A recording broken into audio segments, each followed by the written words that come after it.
Hey there, and welcome. So you've got your CAPM certification. That's awesome. But you know that earning it is really just the beginning, right? Now you have to maintain it. Today, we're going to dive into a super important part of that journey, tracking your professional development units, or PDUs. Let's get right into it. Okay, right off the bat, let's get one thing straight. If you think tracking PDUs is just some boring paperwork, you are missing the point entirely. This process, this is the very thing that keeps your certification active. And even more than that, it's what guarantees your skills stay sharp and relevant in an industry that changes like every single day. We're talking about real growth here, not just checking a box.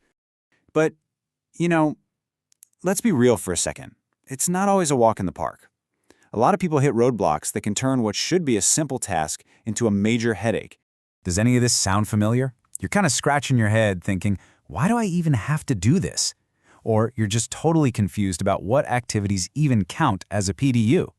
Maybe you're not sure you're logging them the right way, or you have that sinking feeling that you're not really planning your development strategically at all. And hey, the biggest one of all, completely forgetting about it until your renewal deadline is right around the corner. We've all been there. That last-minute scramble is exactly what we want to help you avoid. So, if we're going to tackle this challenge, we have to start with the why. Why does this all matter? Well, tracking your PDUs isn't some random rule. It is the absolute foundation that gives your CAPM certification its value and its credibility over the long haul. The whole system is run by PMI's Continuing Certification Requirements Program, the CCR program for short. And honestly, the purpose is right there in the name. It's designed to give you a clear framework for your ongoing learning and professional growth, making sure you are always prepared for whatever the modern project world throws at you. See, the CCR program isn't just a checklist of tasks. Think of it more like a bridge. It connects the things you're already doing, like watching a webinar or helping out a coworker, to those big picture outcomes, like real professional growth and developing your leadership skills. So let's think about it like this for a second. You've been busy this year. You've done a bunch of learning activities. How does the simple act of writing them down, of tracking them, directly keep your certification valid? Well, it forces you to connect what you did to what's required, so nothing ever falls through the cracks. Okay, so we've got the why down. Now let's talk about the how. The secret to making this whole thing easy and totally stress-free is having a system. And here are the 4 key steps. First, everything, and I mean everything, happens in PMI's official online CCR system. That's your home base. Second, and this one is so important, log your activities right after you do them. Seriously, don't wait. Third, get detailed. Write down the type of activity, who provided it, the date, all that stuff. And finally, just glance at your log every now and then to make sure you're on the right track.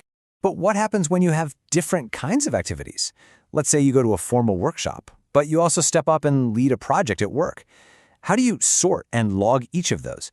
Because moving from just knowing the theory to actually doing it is what it's all about.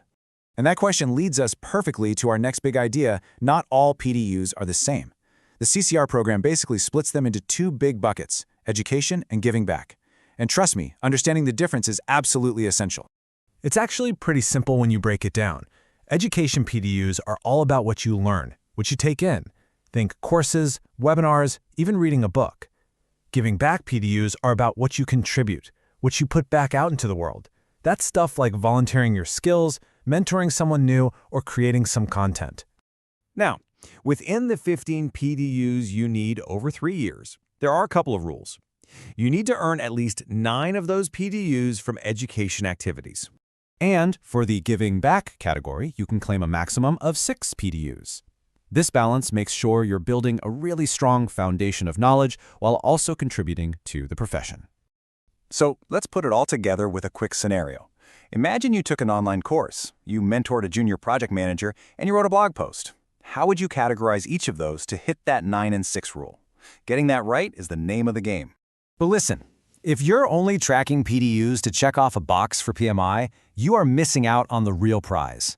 When you do this the right way, this whole process becomes an incredibly powerful tool for your career. This right here is the real payoff. Of course, it keeps you compliant and stops that last-minute panic. But look at all this other stuff. It forces you to think strategically about where you want your career to go. It opens up doors for networking. It builds your confidence. An active, well-maintained certification shows everyone that you are dedicated, you are credible, and you are ready for anything. So, as we wrap things up here, the main takeaway is that PDU tracking is so much more than just a requirement.